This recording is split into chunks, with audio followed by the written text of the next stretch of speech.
Hi students, computer class day 4 में आपका स्वागत है। कंप्यूटर ट्रेनिंग कोर्स की इस वीडियो क्लास में हम आपको कंप्यूटर कीबोर्ड की कंप्लीट नॉलेज देंगे, जिसमें हम आपको कीबोर्ड की सभी कीज और उनका क्या यूज़ है या कीबोर्ड का यूज़ कैसे करते हैं, इसकी प्रैक्टिकल नॉलेज आपको इस वीडियो में देने वाले हैं। तो चलिए आपके कीमती समय को बचाते हुए सीधे सीखना शुरू करते हैं। वीडियो में आगे बढ़ने से पहले इजी टेक क्लास को सब्सक्राइब करने के लिए आप सभी का बहुत बहुत धन्यवाद। आप लोगों के बेहतरीन सपोर्ट से हमने चंद दिनों में 150 सब्सक्राइबर्स कंप्लीट कर लिए हैं और हम जल्द ही 1000 का आंकड़ा भी पार कर जाएंगे। So again thank you so much for your incredible support. तो चलिए अब मेन मुद्दे पर आते हैं। देखिए, जब आप MS word, excel, power point और इवन नोटपैड में भी अगर काम करते हैं तो आपको कीबोर्ड का अच्छे से यूज़ करना आना चाहिए। और जब तक आपको नहीं पता होगा कि कौन सी कीबोर्ड की किस लिए यूज़ होती है तो टाइपिंग के समय आपको घबराहट होना बिल्कुल लाजमी है। इसीलिए ये इम्पॉर्टेंट है कि आप पहले कीबोर्ड का यूज़ करना सीखें, क्योंकि आगे आने वाली क्लासेस में जब हम आपको फाइल्स या डॉक्यूमेंट क्रिएट, सेव और एडिट करना सिखाएंगे तो वहाँ पर आपको कीबोर्ड का ज़्यादा यूज़ करना पड़ेगा। तो इसीलिए इस वीडियो को बिल्कुल स्किप मत कीजिए और अंत तक ध्यान से देखिए। अगर आप वीडियो को अच्छे से देखेंगे तो मुझे नहीं लगता कि फिर आपको इन फ्यूचर कीबोर्ड यूज़ करने में कोई दिक्कत होने वाली है। तो ये एक QWERTY लेआउट का कीबोर्ड है। वैसे तो कीबोर्ड कई डिफरेंट लेआउट्स में आते हैं, जैसे QWERTZ एक है, AZERTY एक है, DWORD एक है, ऐसे ही कई और कीबोर्ड लेआउट्स भी हैं।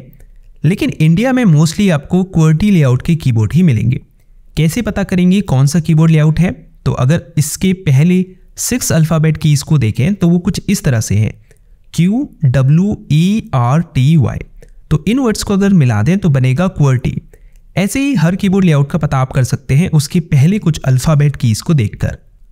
तो इस कीबोर्ड में सबसे ऊपर ये कुछ एक्स्ट्रा शॉर्टकट कीज़ है। हालांकि हर कीबोर्ड में ये कीज़ हो ज़रूरी नहीं। जैसे इसमें होम में जाने के लिए है, ये मेल ओपन करने के लिए है, ये वीडियो को पॉज और प्ले करने के लिए है। ऐसे ही इस लाइन में अदर कीज़ है। ये भी हो सकता है आपके कीबोर्ड में ये एक्स्ट्रा शॉर्टकट कीज़ हो ही ना, लेकिन अगर होंगी तो आप उनके साथ में बने साइन को देखकर ये पता लगा सकते हैं कि ये कीज़ किस बारे में है। जैसे इसमें स्पीकर और प्लस का साइन है, इसका मतलब ये वॉल्यूम बढ़ाने के लिए यूज़ होता है। इसमें स्पीकर और माइनस का साइन है तो ये वॉल्यूम को कम करने के लिए यूज़ होता है।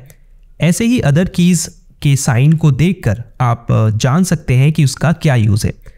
अब इससे नीचे की लाइन में सबसे लेफ्ट कॉर्नर में ये एस्केप की है, जिसके कई यूज़ है, जैसे किसी प्रोसेस को स्टॉप या कैंसिल करने के लिए, फुल स्क्रीन को एग्जिट करने के लिए, या पॉपअप मेन्यू और डायलॉग बॉक्स को क्लोज करने के लिए इसका यूज़ होता है। उसके बाद ये फंक्शन कीज़ है, F1 से F12 तक।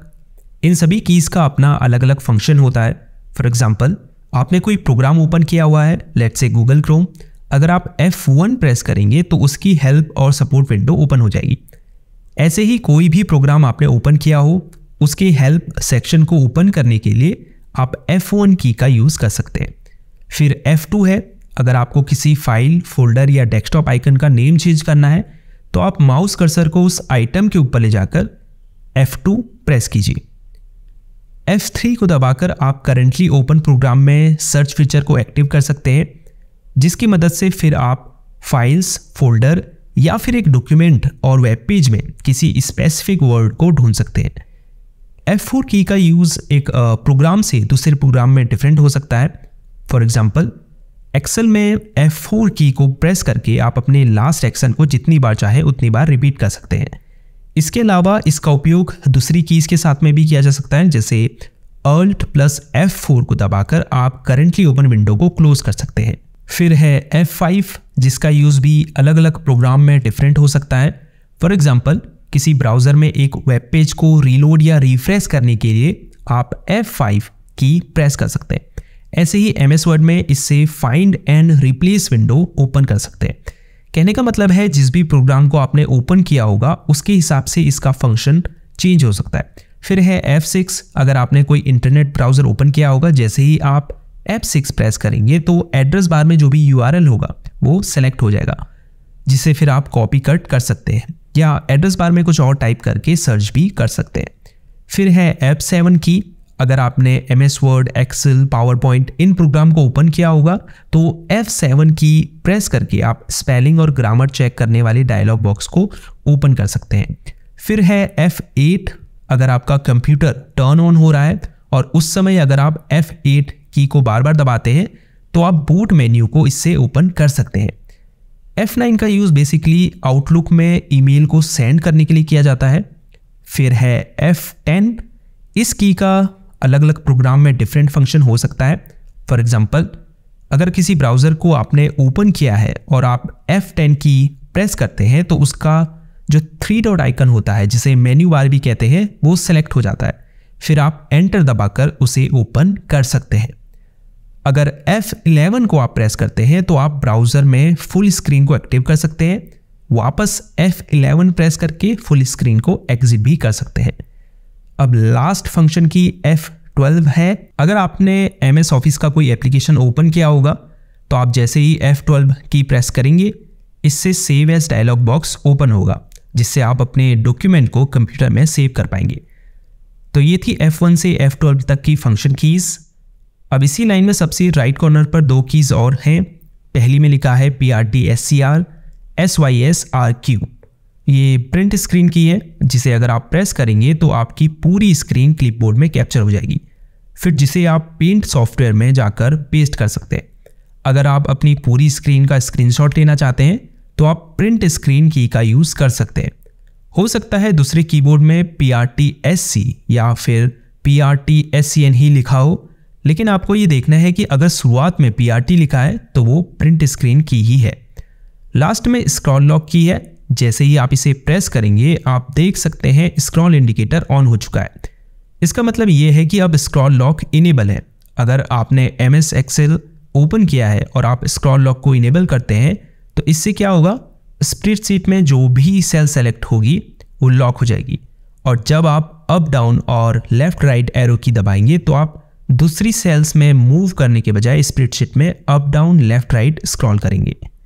अब जिन भी कीज़ में सिंबल्स बने हैं ये सभी, उसके बाद ये अल्फ़ाबेट्स वाली कीज़, उसके बाद ये न्यूमेरिकल कीज़, फिर यहाँ भी जो सिंबल्स हैं, ऑल्दो न्यूमेरिकल कीज़ यहाँ भी हैं।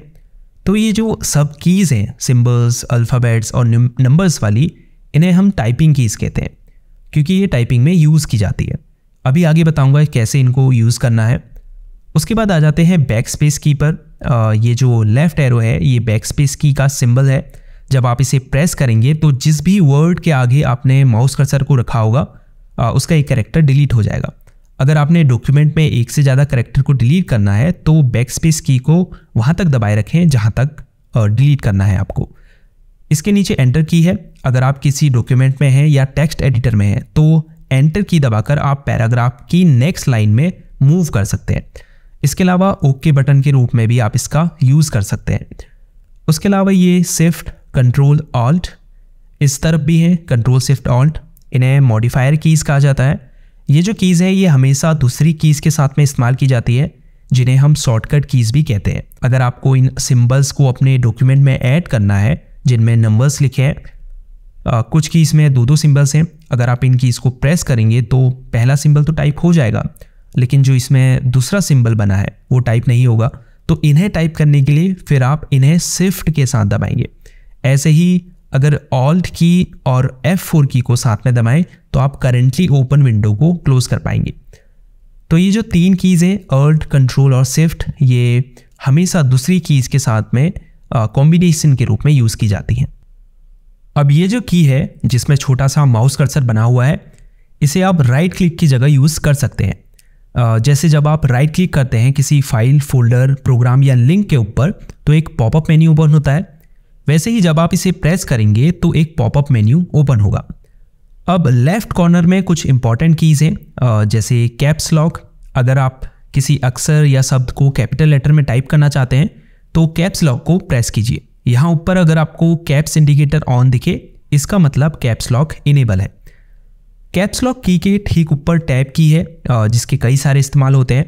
जो कॉमन यूज़ है वो ये है कि जब हम वर्ड में या नोटपैड में होते हैं और स्पेस की प्रेस करते हैं तो माउस कर्सर एक कैरेक्टर आगे मूव होता है, जबकि टैब की को दबाकर आप इसे 4-5 कैरेक्टर आगे मूव कर सकते हैं। अब इस तरफ आ जाते हैं, ये है इंसर्ट की। अगर आप किसी वर्ड प्रोसेसिंग सॉफ्टवेयर में, फॉर एग्जांपल MS वर्ड में या वर्ड पैड में, माउस कर्सर को किसी वर्ड के ठीक पहले रखें और फिर इंसर्ट की दबाएं और कुछ टाइप करें तो होगा ये कि जैसे ही आप कैरेक्टर टाइप करना शुरू करेंगे, ये पहले लिखे वर्ड को डिलीट कर देगा और इसे नए टाइप किए गए वर्ड में बदल देगा, जिसे हम ओवरराइट करना भी कहते हैं।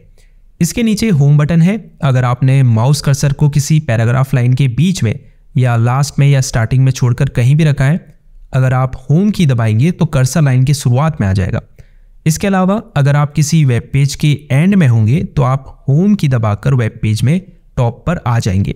फिर ये डिलीट की है, जिससे आप सिलेक्टेड फाइल या फोल्डर को डिलीट कर सकते हैं या किसी सिलेक्टेड टेक्स्ट या पैराग्राफ को भी डिलीट कर सकते हैं। इसके अलावा अगर आप किसी वर्ड के पहले कर्सर को रखकर डिलीट की दबाएंगे तो वह वर्ड डिलीट हो जाएगा। फिर ये एंड की है, जिसे दबाकर आप किसी पैराग्राफ लाइन के एंड में कर्सर को ला पाएंगे। इसके अलावा एक वेब पेज के बॉटम में मूव करने के लिए भी आप एंड की का यूज़ कर सकते हैं। ये पेज अप और पेज डाउन की है, जिसे दबाकर आप एक डॉक्यूमेंट या वेब पेज में ऊपर नीचे स्क्रॉल कर सकते हैं। ये नेविगेशन कीज़ हैं, अप डाउन राइट और लेफ्ट। इससे आप पैराग्राफ में ऊपर नीचे दाएं बाएं मूव कर सकते हैं। इसके बाद इधर भी डिलीट और एंटर की है। फिर ये न्यूमेरिकल कीज़ है और फिर ये नंबर लॉक की है। क्योंकि अगर आप देखें तो इन नंबर्स की के दो फंक्शन हैं, जैसे इन पर नंबर भी लिखा है, दूसरा ये नेविगेशन के लिए भी यूज़ होती है। जैसे देख सकते हैं up down left right arrow बने हुए हैं, पेज अप पेज डाउन है, होम और एंड है, मतलब एक ही की के दो फंक्शन हैं। तो अगर आप बिना नम लॉक इनेबल किए इन कीज़ को प्रेस करेंगे तो ये नेविगेशन का काम करेगी, लेकिन अगर आप नम लॉक इनेबल कर देंगे फिर आप नंबर टाइप कर पाएंगे। ये ऊपर नम इंडिकेटर आपको बताएगा कि नम लॉक इनेबल है या डिसेबल है। तो ये थी कंप्यूटर क्लास डे 4, जिसमें आपने कीबोर्ड की सभी कीज़ और उनका यूज़ करना सीखा। जाते जाते वीडियो को लाइक ज़रूर कीजिए, क्योंकि इससे हमें पता चलेगा कि आपको यह वीडियो पसंद आई है, और चैनल को सब्सक्राइब भी ज़रूर कीजिए। कोई सवाल या सुझाव हो तो नीचे कमेंट करें, हम उसका रिप्लाई आपको ज़रूर देंगे। तो इस वीडियो में इतना ही। See you in the next video. तब तक के लिए गुड बाय।